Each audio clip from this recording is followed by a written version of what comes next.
my honor to be present here among these amazing people.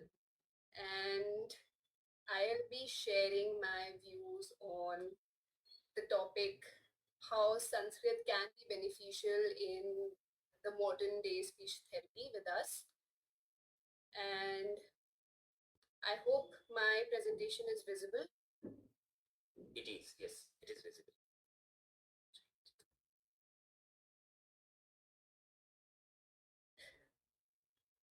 So this presentation comes from my clinical curiosity and also a very deep respect for Sanskrit as a language.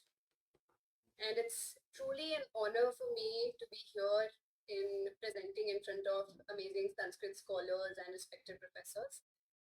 As a speech and language pathologist and audiologist, I work daily with children and adults who struggle with articulation, motor speech, and fluency disorders. And over time, I realized something very interesting. While we import many clinical frameworks from the West, we already possess within Sanskrit one of the most scientifically organized phonetic systems ever created. So today I'm not here to teach Sanskrit because all of you know much better than I do. I'm here to show how Sanskrit can be a clinical help tool in modern day speech therapy.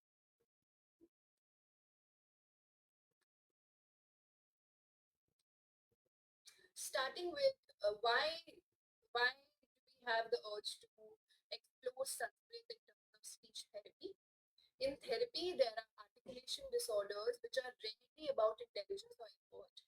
Most of the time, they're about motor precisions. Children often know what they want to say, but they don't know where exactly to place the tongue or how to move it. And as clinicians, even we sometimes struggle to teach them how to place their tongue properly and explain that process in a concrete and repeatable way that they can copy at home as well. Now, when I started revisiting Sanskrit phonetics by the courtesy of Mr. Dipankar Bhattacharya, I realized something very interesting, that Sanskrit doesn't jump to words, it trains sound awareness first, which is exactly what articulation therapy needs. So the current Western practice that we have is already very strongly based on evidence and science. We use articulation therapy, phonological approaches, TTTC, prompt and oral motor drills, and they are effective. So this talk is not actually about replacing those methods. Instead, it's about addressing some limitations that we experience, especially while working in Indian context. Most frameworks that we currently use are English centric, but our clients that come to us in India are not English speaking.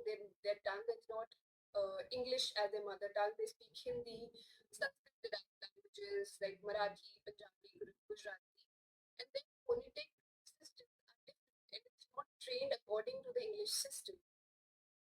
So sometimes Western drills perfectly to their natural speech patterns. So now, can we add Indian phonetic category? That's when Sanskrit offers something beautifully structured. Western therapy focuses heavily on the outcomes. I think Sanskrit will be able to offer more clarity in the process. And as I've also tried going back to my roots for a month and trying to learn Sanskrit a little bit, I have seen improvement in my own speech and voice just within a month of a practice of 50 minutes per day. I could actually feel that my speech is more clearer in all the languages, not just in English, Hindi, in my common dialect as well.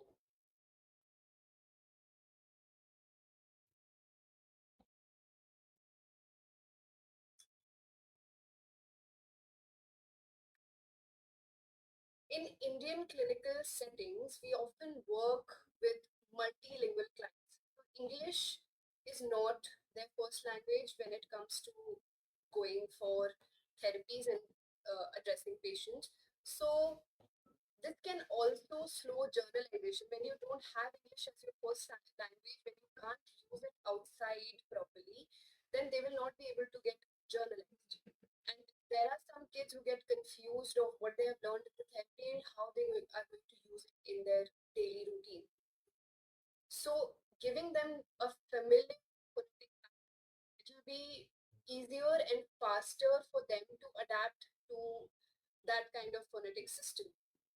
So practically, we can begin sessions with some Sanskrit sound drills, then maybe move to functional words, then conversation speech, and then we can integrate both the approaches together. And with Sanskrit, what I have personally learned that the tongue placement, even the tongue movement, coordination, everything improves drastically. And this is something that I've personally experienced. And there are so many methods that currently exist that as well. Here, one thing that is that we are not using Sanskrit as a replacement, but a additional tool and make the therapy more effective at home. Sanskrit, it's like it might work in a way that it will be a beneficial supplement to the current practice that we have, because Western frameworks gives us structure and research, but Sanskrit phonetics gives us anatomical clarity and systematic sequencing. Together, both complement. We can teach the place and manner of articulation, which is already very much defined in Sanskrit. We can give them a proper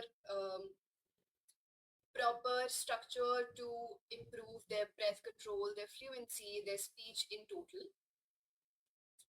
Because Sanskrit offers such a systematic sound order, such precise tongue placement. When I looked at the sequence as a therapist rather than a linguist, I realized something, that the order mirrors the journey of the tongue.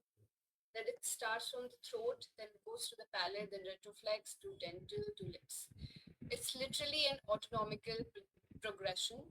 So when we train children using this order, we are unknowingly training the entire oral mechanism step by step, almost like a physiotherapy, but for speech. So how do we actually use this in therapy? We can use Sanskrit sounds as warm-ups. There is already a wonderful technique which we call as diakinetic rates per Turker, vowel chanting for breath support.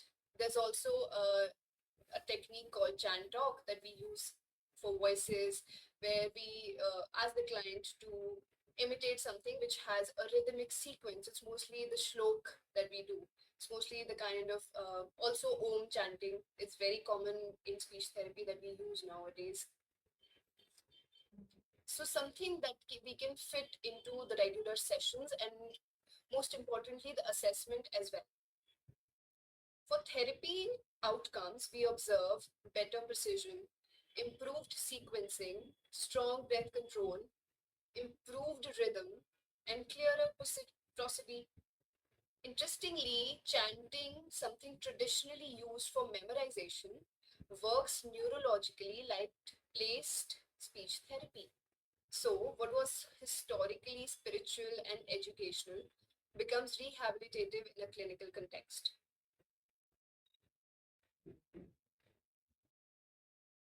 Now, these are some Sanskrit-based interventions across disorders that can be used in these particular categories. For articulation therapy, we can use placement drills and the CV and CVC syllable progressions.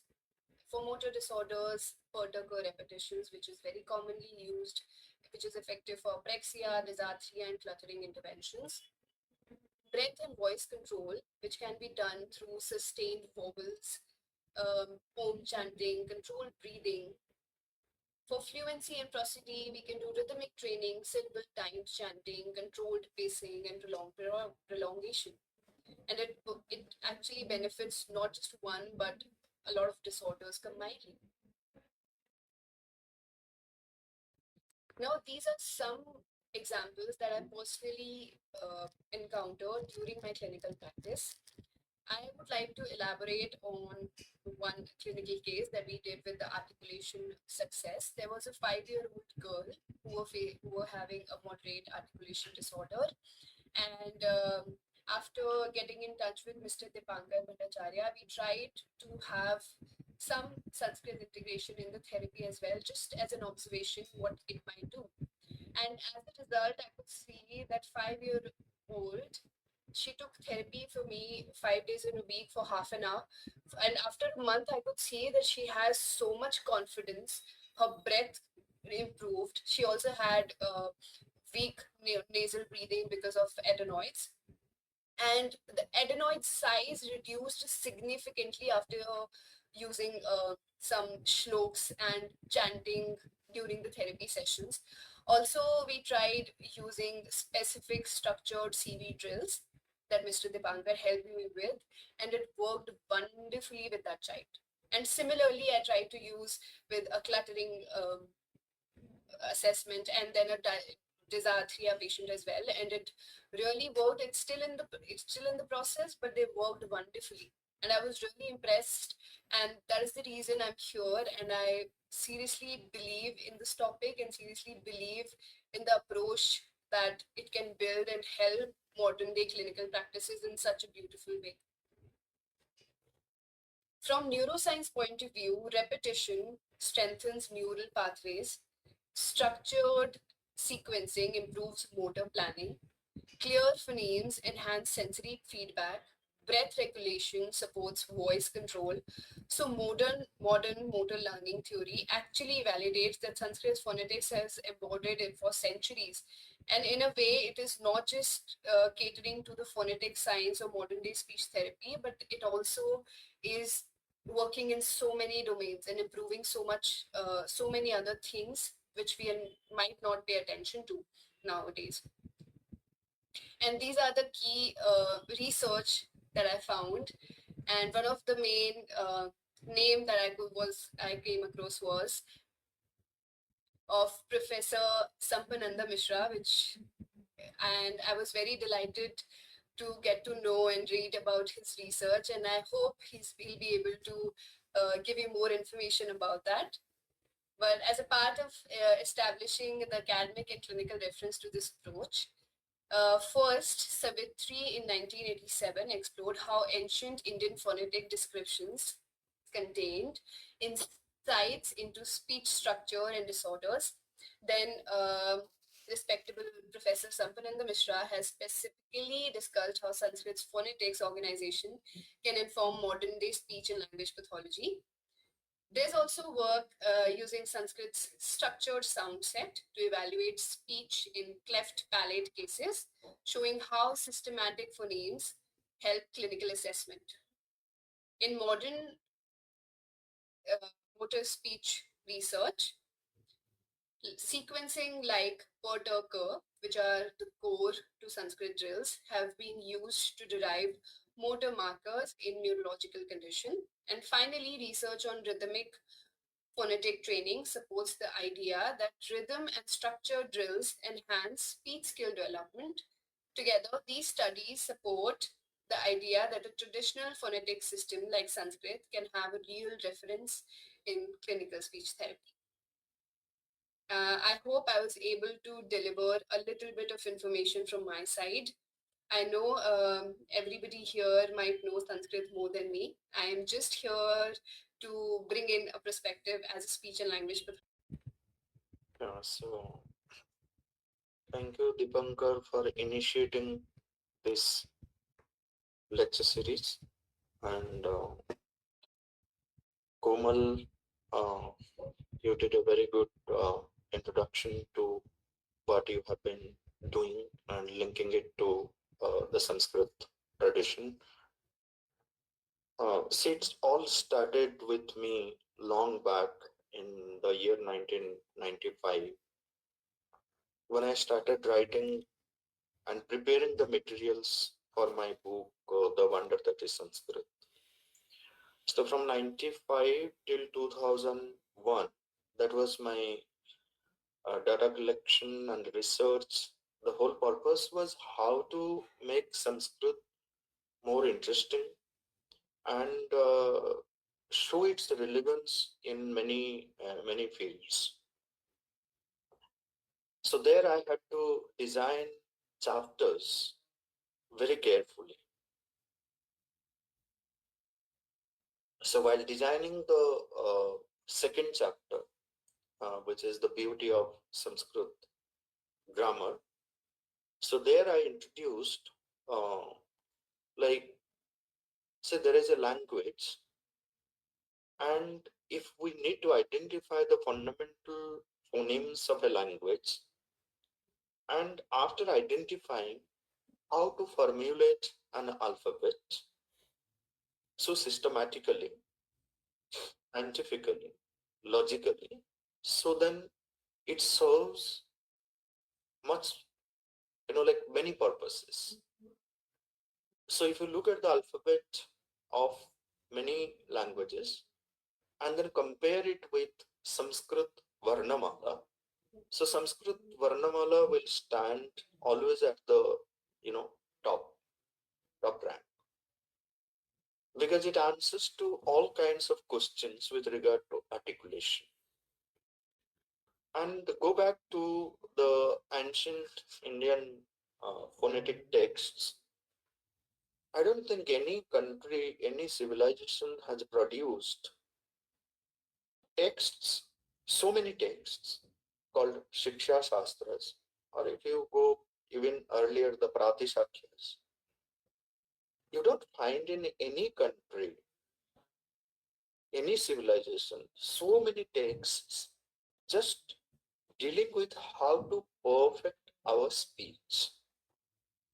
Because clear speech was one of the aims of our education. We had a very different pedagogy. We used very unique pedagogical tools to perfect our speech, perfect our articulation. Even the way the Shiksha Shastras, the Pratishakyas, they deal with the phonetic aspect, that it makes us understand not just the phonetic articulation, but the whole science of the production of speech. So what is that mechanism by which speech, human speech itself, is produced? And how to have a perfect, clearly articulated speech?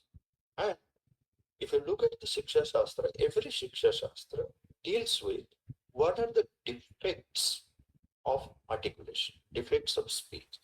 So a lot of texts were consulted by me while preparing this chapter 2, though it is not very elaborate with regard to the phonetics, but bits of speech.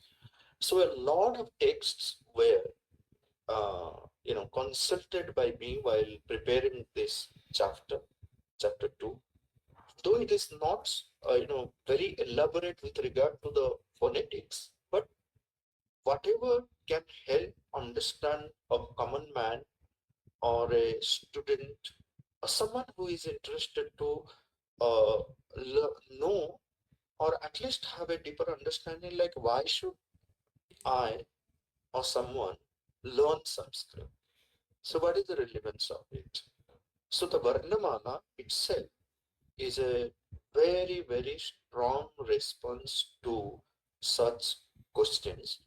And if we can just, explain the logicality, the systematic nature, scientific nature of the Varnamala, which is a very simple structure starting from A to Ha, but the way sounds are arranged, the way sounds, the ancient Indians could identify the fundamental sounds of the entire humanity.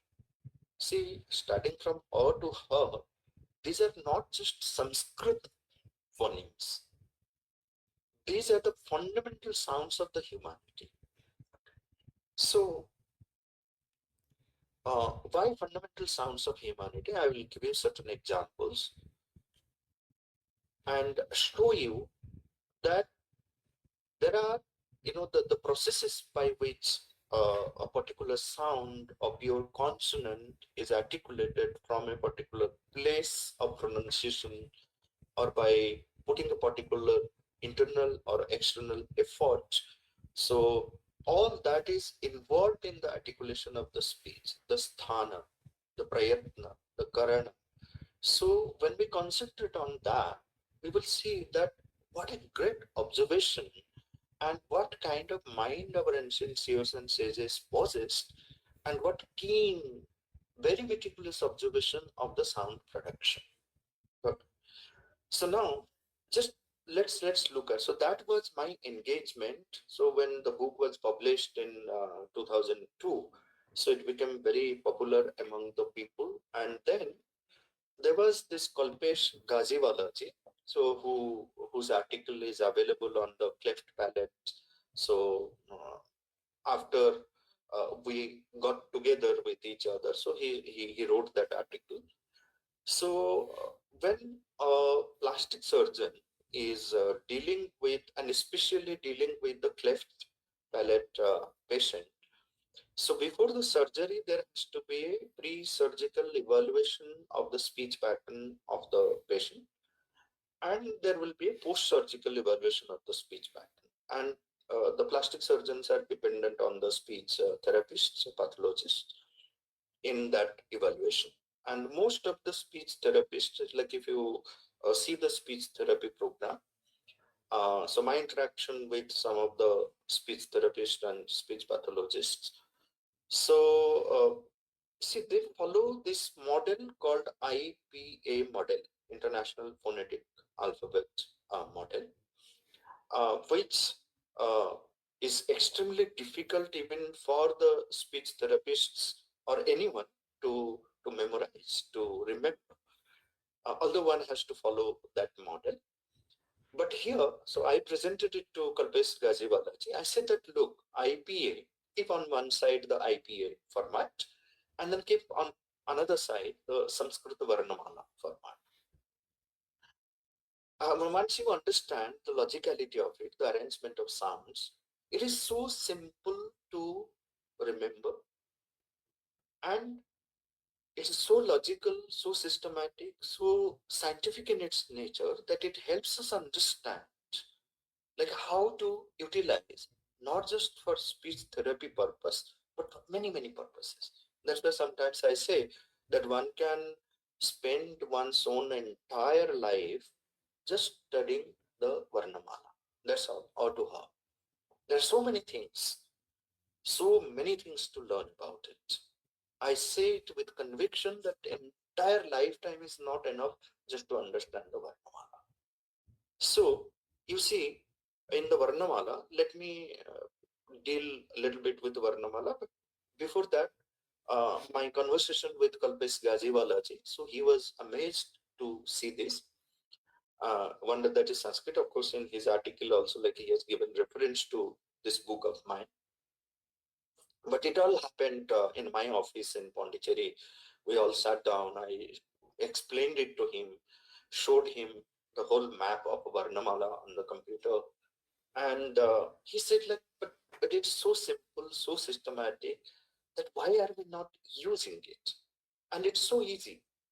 Say, for example, if a Marathi child has a problem in speaking certain sounds, or speaking the sounds in its actual manner, like her has to be pronounced in a particular manner, but the child is unable to speak it accurately. Okay. Or another sound. How is the IPA model going to help the child rectify that problem?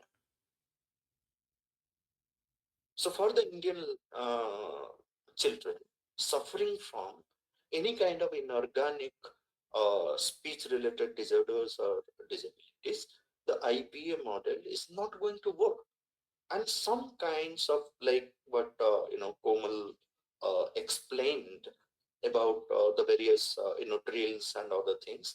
So sometimes you see the speech therapists use certain tools, certain things for speech correction. Sometimes those are painful also. So suppose someone has a lazy lip, someone has a stiff tongue, the lip movement is not proper. Tongue has stiffness. First thing, like you see, that if someone is learning Sanskrit or using Sanskrit or any Indian language, at least, if the Marathi child is using Marathi, there is rare chance of getting into any kind of speech defects. And if someone is using Sanskrit, because I have visited so many gurukulas with this purpose of finding out all those who have been learning the Vedas, chanting the mantras from morning to evening, or at least on a regular basis, are there children suffering from any kind of speech related disorders or disabilities? Those who have been doing Sanskrit on a regular basis, and my findings shows that I have not yet discovered a single. There may be, I don't claim that it's 100% or not there, but so far I have not found a single Veda learner or a Gurukul child who is using Sanskrit on a daily basis, any kind of speech related disorder or defect, inorganic. If it is organic which needs surgery, that's a different issue. But so far I have not found. Now, if there is a problem also, like if this was my conviction, then the other conviction was that if there is a problem also, we can rectify it by using various patterns, sound patterns. I will share one of the cases. So I was in Junjun, Rajasthan, and a 7-year-old girl. So she came, and then her father asked her to show me, like what problem she is facing in articulation. So what was the problem with her? Her problem was, so all her core group of sounds was getting converted into the group. Suppose you ask her to say Coca-Cola, so she will say Tototola. If you ask her to say Kurkure, she will say Turture. But so this was a problem. Any core group of sound, any sound, any word beginning with ka group, ka, ka, ga, ga, she's unable to pronounce it. It gets converted into the group. Right? Then I sat down with her. I listened to her speech. So this is the major problem. There is no other problem in articulating in other sounds. But then I did a little more exercise to evaluate. So I found I gave her combinations. Okay. I reversed first the third group and then the cow group. So for example, I asked her to say Utkada. She was able to do it. Then I asked her to do Utkada. She was able to do it. I said, say Udgara. She was able to do it. I say, uh, I asked her to articulate Udghatana. So she was able to do it. So if I mixed the third group first and then brought the core group, so then I created a list of words of this and told her, her parents were there. I told them that, okay, let her practice this list of words, right? Like Utkala, Udkhata, Udgara, Udghatana. So like this, I made a list of around 20 to 25 words. I asked her to practice. So then she grows more and more aware of the places of pronunciation of the core group sound.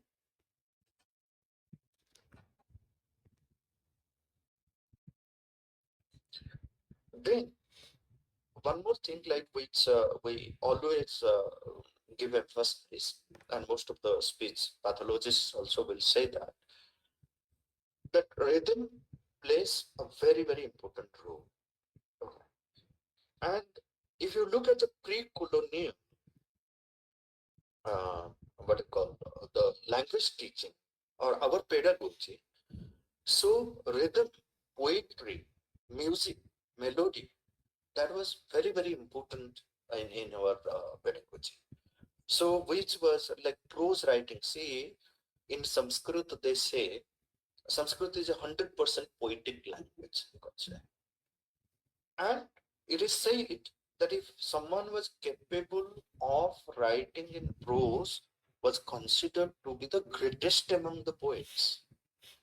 Gadyam Kavina Nikasham Vadanti. One can, like do poetry very easily, but writing in prose was very, very difficult because poetry was so natural, is so natural to Sanskrit and its back. So it's a very melodious, very melodious, highly rhythmic language, right?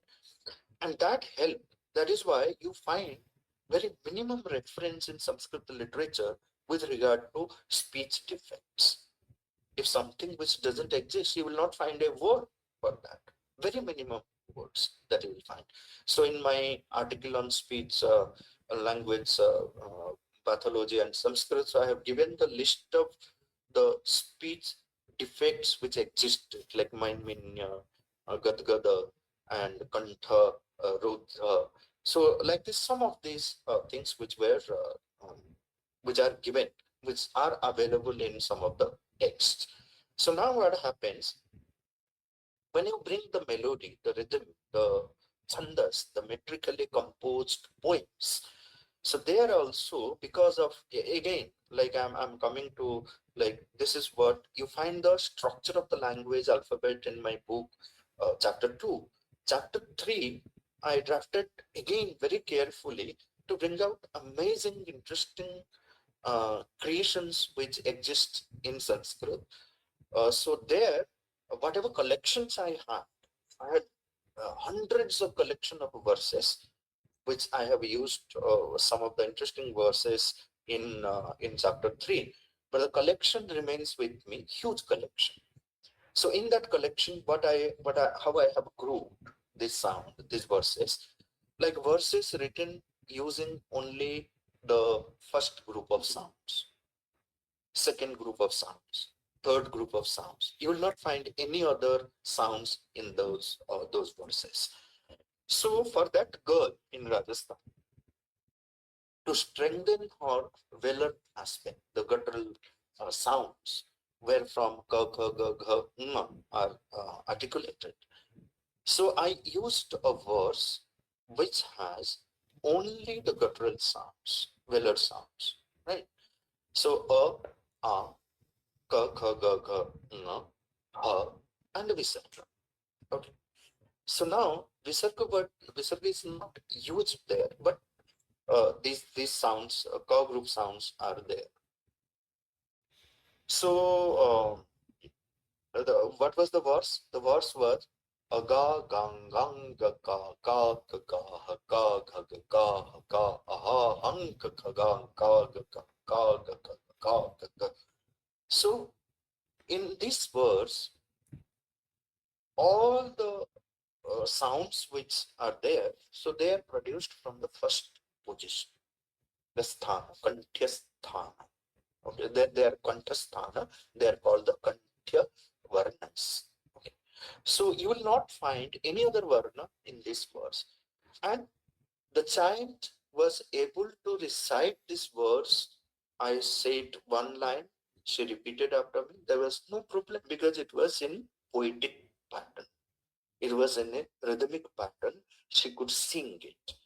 And now you see, like after 3-4 months, when I called them, so they reported it to me, the child doesn't have the same problem which she faced. Now she's clearly articulating the sounds of the ka group. So like this, hundreds of children, hundreds of parents who came in contact with me, And then this is a process which has been going on. So for after I have written my book, so since 2005, I started this whole journey of Sanskrit and speech language pathology. And then after that, I came in contact with Kalpesh Gaziwala. Then he took me to um, his institute that in Mumbai, that hearing impairment. There I met Savitri also, like who had done her research in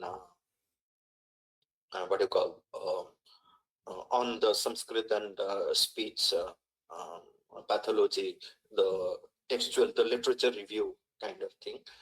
But there is just the literature review, but no one had put it into the practical aspect of like how do we deal with it.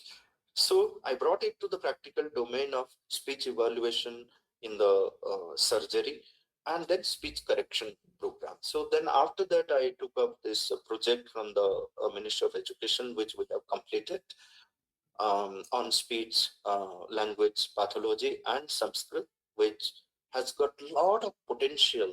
Like how do we implement? So we also did a little bit of practice session in a special school here in Sonipat, and whole group of children suffering from speech related disorders and disabilities. We used different sound patterns. We used not just the language aspect, but we use this from the Sanskrit tradition, various other aspects also, like we used in, the first thing is like, initially the children were very, very hesitant, but slowly we created confidence in them. They started coming to us, hugging us, and then becoming familiar with us. Then we started teaching them so many patterns. So hundreds of such patterns are created to deal with various kinds of,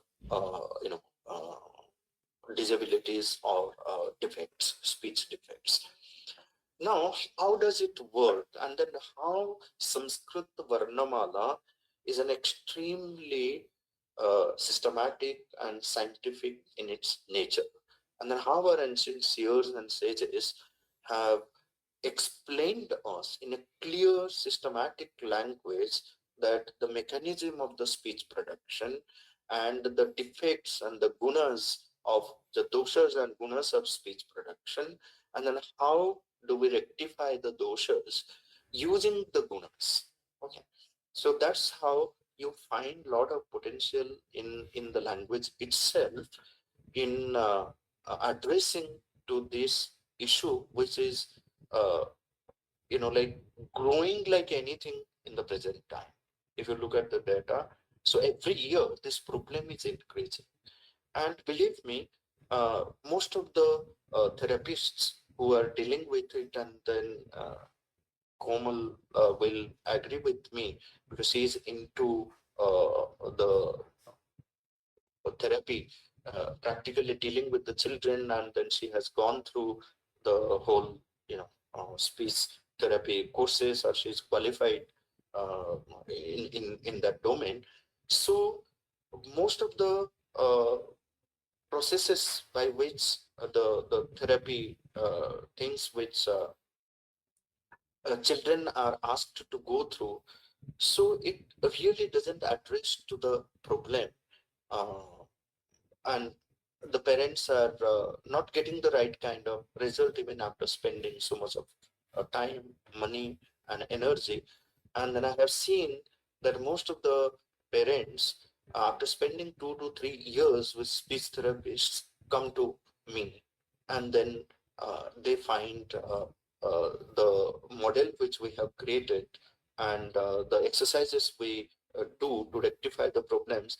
They find is more impactful, and ultimately they see the result and the problem is resolved. So that's what is the power of Sanskrit. So technicality, for discussing the technical aspects, so it will need more discussion on the technical aspect, but let me give you some of the examples.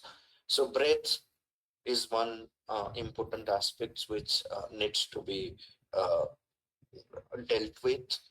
The rhythm, how rhythm helps. So how different sound patterns, for example, like I use as Dipankar mentioned. So when you come to the speech related disorders or disabilities, defects, so you have so many varieties. I gave you the example of stiff tongue. I gave you the example of lazy lips. So most of the times, if the lip movement is not proper, so sometimes for the expansion and contraction of the lips, so they use props like you put something, a pencil or some wooden pieces or something like that to make that expansion and contraction. But using Sanskrit, you can do it in a very natural way, which is more effective than any other, using any other props for the expansion and contraction of the lips for its easy movement. For example, like if I need the contraction of the lips, so Sanskrit helps me, in Sanskrit literature. So I found a particular verse which uses only U. So for example, like if I have to recite this verse, you can see it, look at my lips. So Urugum, Diugurum, Yutsu, Chukrusus, Tushtubuh, Puru, Lulubuh, Pupushur, Mutsu, Mumuhur, Muhur, so it's not just one verse. There are many people who have written verses using only one vowel, the vowel U. Similarly, so this makes the contraction of the lips, and there is the rhythm involved. There is the sound vibration involved, which has an impact in the nervous system. Okay, and then there is a whole verse written using the long E. So there is a whole verse written using I. So you can use Sri, Di, Ri, Kir. So like this, you have the long vowels, long E or I, Y, Thai, Rai, Nai.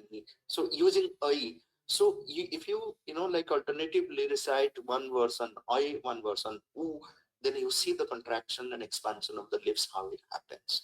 You don't need to use any props for that purpose. Another thing is like there are sutras and shlokas which are written in Sanskrit. There are powerful stotras, for example, Mahishasuramardini stotra, or even the Raghuvira Gadyam. If someone can recite it, so beautifully, the combination of the words, the Shiva Tandava stotra, Hanumat Viravimsatikakya Hanumat stotram. So there are hundreds of such compositions which are available in Sanskrit, which helps us in refining our articulatory organs, right? So, say for example, nasalization is another problem. Nasal congestion. Even like I rectify the sinusitis and the nasal congestion and migraine even using this particular sutra, which Panini says in Nyamangananam, where all the anunasikals are used in one sutra. Nyamangananam. So how it affects our, how it impacts our nasal cavity and clearing the nasal congestion. So it's all experimented fact. Okay, and the therapists, those who are trained therapists and doctors, they can explain it better than we Sanskrit person, because we don't know the technicality of that. But using this, I have seen like so many people have got it. I myself, say for example, like I was very much interested. I mean, I'm always interested in swimming, running, but I have to sleep. My nasal congestion was so much that I couldn't breathe through the nose. I have to breathe through the mouth. So I can't do much work because I feel that breathlessness. But then I started practicing this Nyamangananam and various other sutras and shlokas. Now today I can go on a marathon of 40 kilometers, 50 kilometers. I can swim, I can cycle, I can do all kinds of exercises. My voice has improved. Otherwise, all those who have seen my school, my batchmates in school, colleges, even in universities, my voice are very, very feeble, no clarity of the thing. So on the basis of that, I also created a very Sanskrit based voice culture training program for the cinema actors, actresses, voice journalists, singers, teachers, corporate presenters, and then I did training for so many people on the basis of this. On one side, the speech therapy program, on another side, the voice culture program through the Sanskrit model. So there are various combinations which will help. So for example, like ha, ha is a very powerful sound. And when you combine the ha sound with uh, the what do you call the anunasikas, na, na, ma, then ya, ra, la, va. So these seven sounds, I call it as the seven urasya sounds. So though there is mention of urasya sound, but many people do not do the urasya in the perfect sense. And urasya using urasya as a pattern to rectify a lot of problems. And during the COVID time, like we did a lot of online classes. Every online classes, I did this exercise with the participants. So then the lungs remains, healthy. So because uras means the chest, the lungs. So when you recite the urasya sounds in the perfect manner, you see, you can feel, you can experience. For example, her combined with the na. So you breathe out with the sound. Then at the end you say na, na, na, ma, ya, ra, la, va. And if you are unable to do it initially, so I give you certain words like prahlada, ahlada, brahman, bahya, okay, ahvana, okay, chihna. So like this, you can select words. So now what happens, like if you are speaking Sanskrit or reciting certain verses in Sanskrit, all these urasya sounds are there, anuswara sounds there, visarga sound is there. So when you do visarga, the automatic bahya kumbhaka takes place. When you do urasya, a natural kapalabhati kriya happens. When you do anuswara, the Brahmari pranayama effect impact, it has whatever benefits you get from Brahmari pranayama, you will get it. So all these aspects which help. And in creating a speech therapy model, we not only looked at the language, the alphabet, we also looked at the tradition, the yoga, asana, pranayama, bandha, mudra. So which kind of mudra, like Shankha mudra, is extremely helpful in developing the speech. So there are bandhas, which, the Jalandhara bandha with Ujjayi pranayama. So lot of in the yogic tradition also, like we looked at it. So various things which can help a child. And then in Ayurveda also, like what kind of herbs. So for example, like most of the children, we tell them to lick ghee and honey, which were given to the children when we were children, or some like when a child is born in the village, so they ask them to lick honey or ghee. There are specific herbs and medicines specified in the Ayurveda text. So lot of other things, a lot of experts we brought into the research project, and then took their help and then created this